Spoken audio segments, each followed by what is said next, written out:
Ciao a tutti Milan Vibers, benvenuti, bentrovati in in un nuovo contenuto che in questo momento non può che essere di super mega attualità perché il tema stadio sappiamo benissimo cosa sta succedendo, ma come sempre è un diktat di Milan Vibes è quello di far parlare eh, chi l'argomento lo mastica meglio di me. Io dico sempre, noi giornalisti non possiamo essere tuttologi, non dobbiamo essere tuttologi e allora non potevo che chiamare l'avvocato Felice Raimondo, che molti ormai conoscono, insomma il mondo milanista non ha bisogno di presentarti Felix, però tu sei avvocato, sei specializzato anche in diritto sportivo, hai seguito le vicende legate alla proprietà Redbird, il fondo, eccetera, hai scritto libri, veramente stai tenendo informati con la tua conoscenza della materia, stai tenendo informato con i fatti, con i documenti, tante volte sul tuo canale Substack, se non sbaglio si dica, poi te Sì, lascio darlo a te. Comunque hai informato tutti i milanisti e soprattutto sulla questione stadio sei uno che ci può aiutare a capire cosa succederà, quindi benvenuto per la prima volta su Milan Bar. ciao Pietro e grazie per l'invito e complimenti anche per questa nuova avventura insomma, che hai intrapreso con Milan Vibes. Quindi felice di essere qui, di nome e di fatto. Esatto, stavo per dirtelo io. Senti Felix, vengo subito al dunque, nel senso che Consiglio Comunale si è votata l'approvazione, insomma lo stadio può essere venduto ai club. Sì. Te lo aspettavi che alla fine si arrivava a questo? Ma allora, guarda Pietro, ti devo essere sincero, io ho sempre pensato che tra i due progetti, quello di Milano e quello di San Donato, quello che avesse le migliori chance di andare a meta fosse stato quello di San Donato e non questo invece di Milano che poi è arrivato a meta. Questo per un semplice motivo, perché il percorso amministrativo di San Donato lo vedevo più lineare rispetto a quello di Milano che invece ha subito parecchi ritardi, rallentamenti e quindi tutte le problematiche che noi conosciamo. Quindi se mi avessi fatto questa domanda 2 anni fa ti avrei detto di no, che non me lo sarei aspettato. Invece da quando Oak3 insomma, ha escusso il suo credito da Suning e quindi sono iniziati questi dialoghi fitti con Redbeard, chiaramente le cose si sono invertite, quindi San Donato da piano A è passato ad essere piano B e quindi si è arrivati a quello che volevano evidentemente sia Milan che Inter, quindi a poter costruire un nuovo stadio a Milano. Quindi oggi ti dico di sì che me lo sarei aspettato, ma Prima qualche no. tempo fa no. Sì. Ma ci aiuti a comprendere però adesso i next step, nel senso è stata la delibera, è stato votato il sì alla vendita dell'impianto ai due Sì. club. Cosa succede adesso a livello Ma proprio allora, tecnico? adesso innanzitutto il Consiglio Comunale di Milano ha deliberato la vendita, ma la vendita non è ancora avvenuta, quindi questo è un passaggio formale che deve essere realizzato davanti al notaio con il Rogito. Per arrivare al Rogito, come ha detto anche Scaroni, va firmata una convenzione tra i club e il Comune entro il 10 di novembre, perché il 10 di novembre, come molti sapranno, è una data molto molto importante perché scatterebbe il vincolo sul secondo anello che poi impedirebbe ai club di demolire San Siro così come loro vorrebbero. Quindi loro devono riuscire ad acquistare lo stadio entro questa data per poi demolirlo secondo i loro progetti. Quindi entro il 10 di novembre innanzitutto bisogna firmare questa convenzione con il comune e poi bisogna andare a rogitare. Poi l'anno decisivo sarà il 2026 perché l'anno prossimo dovrà essere avviata la procedura amministrativa che porterà le parti alla conferenza dei servizi decisoria all'interno della quale dovrà essere approvato quello che è il progetto definitivo sul quale credo gli architetti nominati, quindi Foster. Foster e Manica, esatto, staranno già lavorando. Quindi nel 2026 insomma dovrà essere approvato il progetto all'interno di questa conferenza dei servizi decisoria e se tutto andrà a buon fine, quindi al termine di questa procedura ci sarà il via libera per l'esecuzione dei primi lavori che arriveranno entro la primavera del 2027. Quindi questi sono i passaggi. Poi lo stadio verrà completato in teoria entro la fine del 2030 per essere pronto ad essere utilizzato nel 2031. Quindi noi nel 2031 dovremmo avere due stadi, uno vicino all'altro. Uno stadio vecchio dal quale i club si trasferiranno e andranno poi nel nuovo che starà a fianco. Dopodiché, fatto il trasloco, lo stadio vecchio potrà essere demolito. Si vedrà se prima o dopo l'europeo, che avverrà di lì a momenti, perché ci sarà l'europeo del 2032, quindi poi questo si vedrà più avanti. Poi, una volta che si è realizzato questo trasloco, diciamo, dallo stadio vecchio allo stadio nuovo, quello vecchio verrà demolito e al suo posto verrà realizzato tutto il comparto commerciale, dove nasceranno negozi, e tutto il settore, il comparto commerciale, diciamo. Quindi questi sono i prossimi step e tutto questo si dovrà concludere, secondo quanto sappiamo fino ad oggi, diciamo, entro il 2035. Quindi il progetto nella sua interezza finirà da qui a 10 anni, quindi entro il 2031 avremo lo stadio e poi entro il 2035 avremo anche il comparto commerciale. Mi fa impressione perché vuol dire che ci porterò mio figlio, che sarà ormai un tifoso milanista, insomma, si vedrà e non saprà, cioè potrà solo raccontare di San Siro, però queste sono cose nostalgici. Mi ha risposto a un sacco di domande in uno, e allora ti faccio un'altra domanda. Quali possono essere? Cioè, è una storia che adesso basta, è arrivato il lieto fine, si va a buon fine, o la vedi ancora, ci possono essere intoppi, cavilli, problemi? No, allora, i problemi potrebbero non essere finiti perché chiaramente, come già è stato insomma annunciato da varie parti e da vari soggetti, ora partiranno anche diversi ricorsi al TAR e anche, ho letto, mi sembra, Commissione Europea o Corte di Giustizia, insomma, questo progetto verrà contestato davanti ai tribunali, quindi questo è un primo ostacolo che chiaramente andrà superato. Poi le tempistiche dell'iter amministrativo dovranno essere rispettate perché i club con il Comune di Milano hanno pattuito diverse vie di fuga, quindi se il progetto di cui ti ho parlato prima non dovesse arrivare a compimento nel 2026, quindi entro l'anno prossimo, i club possano decidere di tirarsi indietro. Così come se in futuro dovesse essere a posto un nuovo vincolo, non il vincolo che ora verrà girato tramite la vendita, ma un altro tipo di vincolo storico-relazionale, a quel punto i club ugualmente potranno decidere di tirarsi indietro. Quindi ci sono ancora degli elementi di incertezza, ecco, che a mio avviso non devono far restare tranquillissimi i tifosi che sperano nella realizzazione dello stadio, cosa che ci auguriamo tutti perché chiaramente migliorerebbe il Milan e anche il nostro futuro. Però ecco, direi di crederci sul serio solamente quando le ruspe verranno accese e vedremo i lavori che effettivamente inizieranno. E quando potrebbe essere quella data? Me la sono persa prima. Nella primavera del 2027. 2027. Da quel momento, con le ruspe lì, insomma, ci possiamo iniziare a credere. Sì, esatto.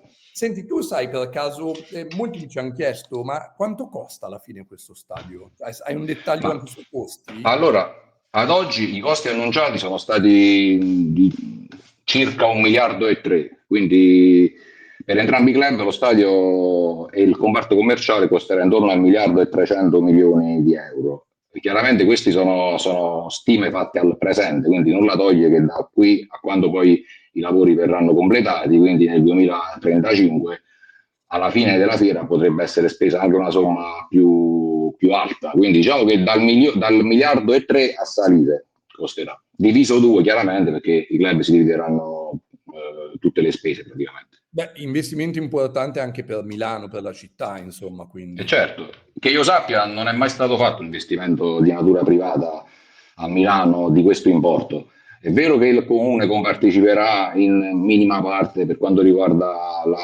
il rifacimento e la ricostruzione del tunnel Patroclo, perché quel tunnel va spostato per consentire poi la posizione dello stadio nel nuovo... Questo tunnel Patroclo.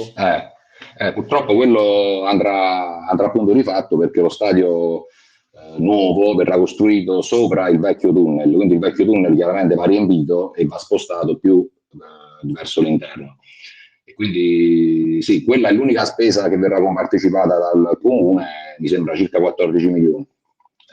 Per il resto sarà un investimento interamente privato, quindi supportato dalle proprietà di Milan e Inter attraverso il veicolo che verrà costituito, insomma, e che si conoscerà a breve. Senz'altro quando si andrà a rogitare, perché il notaio chiaramente lo deve sapere, quindi a breve lo sapremo tutti. Tu ci terrai aggiornati come sempre, tanto, no? Certo. Ascolta, ieri, scusami, ho letto un tuo tweet, insomma, sul tema San Donato. Abbiamo parlato di San Siro, si va avanti. E in San Donato che succede adesso? Ma allora, guarda, a San Donato le ultimissime notizie non sono buone, non sono positive. Purtroppo dico purtroppo perché comunque questo è un piano B che tenerlo vivo fa sempre comodo, come faceva comodo tenere in piedi Milano quando San Donato sembrava il piano A. Quindi questa tattica del Milan di giocare su due tavoli insieme alla fine ha ripagato, perché oggi sembra che tutto stia andando per il verso giusto a Milano, però come ti ho detto prima non possiamo saperlo fino a quando le ruspe non si accenderanno. Le ultime a San Donato ci dicono che purtroppo la delibera del 2021, sulla quale si è basato tutto poi l'iter amministrativo successivo, sì, incluso poi l'accordo di programma che è stato avviato con la regione e con tutti i vari enti, è stata annullata, quindi quella delibera del 2021 è stata annullata dal TAR a causa di una problematica con un consorzio che si chiama Consorzio Quartiere Affari, che non è nient'altro che una aggregazione di soggetti proprietari di beni immobili in una zona che è adiacente all'area San Francesco, cioè i terreni che ha acquistato il Milan. Questo consorzio ha lamentato il fatto che il PII, cioè il piano integrato di intervento che era stato approvato dal comune nel 2021 con Sport Life City, prima che l'acquistasse il Milan, quel progetto non prevedeva 45.000 metri quadrati di verde all'interno dell'area San Francesco. Questo progetto poi è stato portato avanti dal Milan ed è stato modificato dal Milan al fine di realizzarci lo stadio, come sappiamo tutti. Quindi, dato che il TAR ha dato ragione al Consorzio Quartiere Affari dicendo che effettivamente nell'area San Francesco il PI non prevedeva la realizzazione di 45.000 metri quadrati di verde, ma soltanto di 28.000, quindi mancherebbero 17.000 metri quadrati di verde, a causa di questo ha annullato la delibera del 2021 che a cascata ha in pratica fatto cadere tutto l'iter che è stato portato avanti purtroppo fino ad oggi a San Donato. Ora è un problema comunque risolvibile, perché chiaramente se le parti in gioco, quindi il comune, anche il Milan, si adeguano alla decisione del TAR aggiungendo questi 17.000 metri quadrati di verde che mancherebbero all'interno dell'area San Francesco, diciamo che una pezza potrebbe essere messa e quindi anche l'accordo di programma potrebbe proseguire. Vedremo chiaramente con che contenuti, perché se il Milan deciderà di costruire lo stadio con l'Inter a Milano, chiaramente a San Donato si farà qualcos'altro. Si parlava di un centro allenamenti o un piccolo palazzetto che poi era il progetto originale di Sport Life City.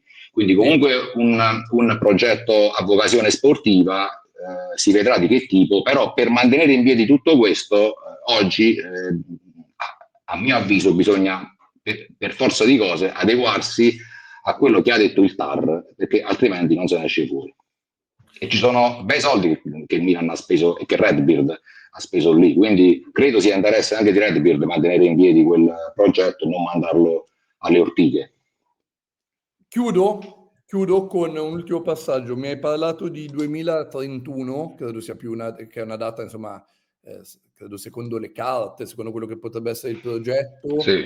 Ma quanto so che è una domanda difficile perché veramente vuol dire avere la sfera di cristallo, ma quanto è realistica l'idea che io, Felice Raimondo e altri amici il 2031 siamo seduti sulle poltroncine del nuovo San Siro?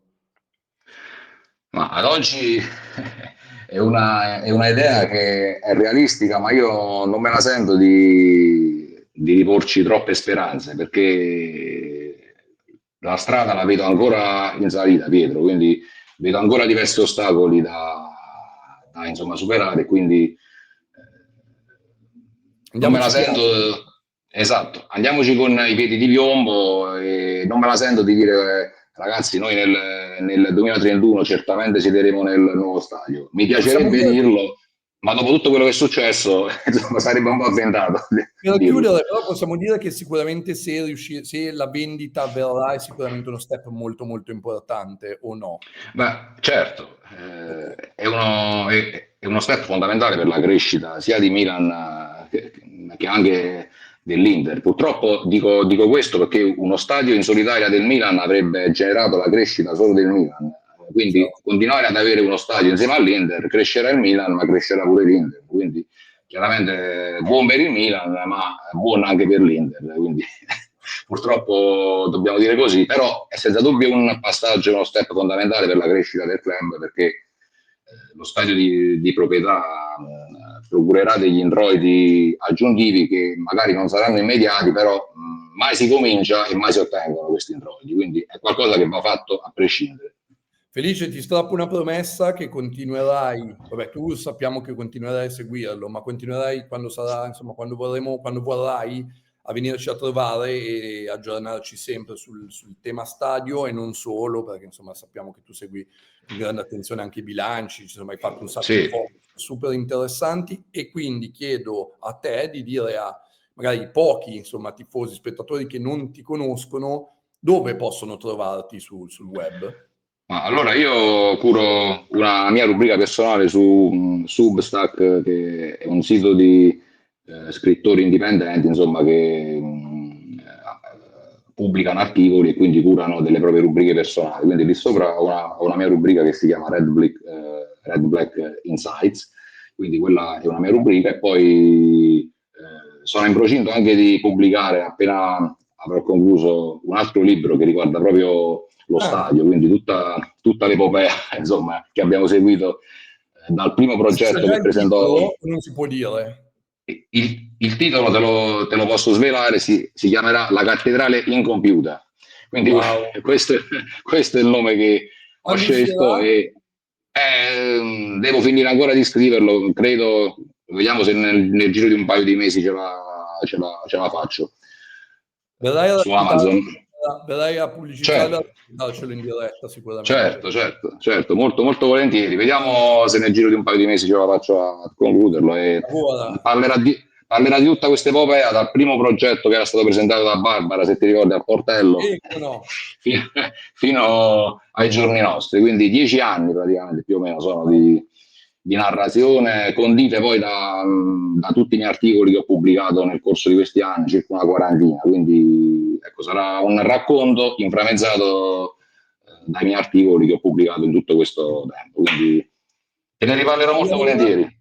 Non vediamo l'ora di vederlo, soprattutto non vediamo l'ora di leggerlo. Felice, io non posso che ringraziarti e ci sentiamo presto e grazie anche a nome, credo, di tutti i milanisti, insomma, per il lavoro che fai insomma, un lavoro di qualità e il lavoro di qualità non è mai banale. Quindi grazie Felice e a Grazie a presto. te Pietro e a presto, un Ciao a tutti. saluto, ciao a tutti, ciao.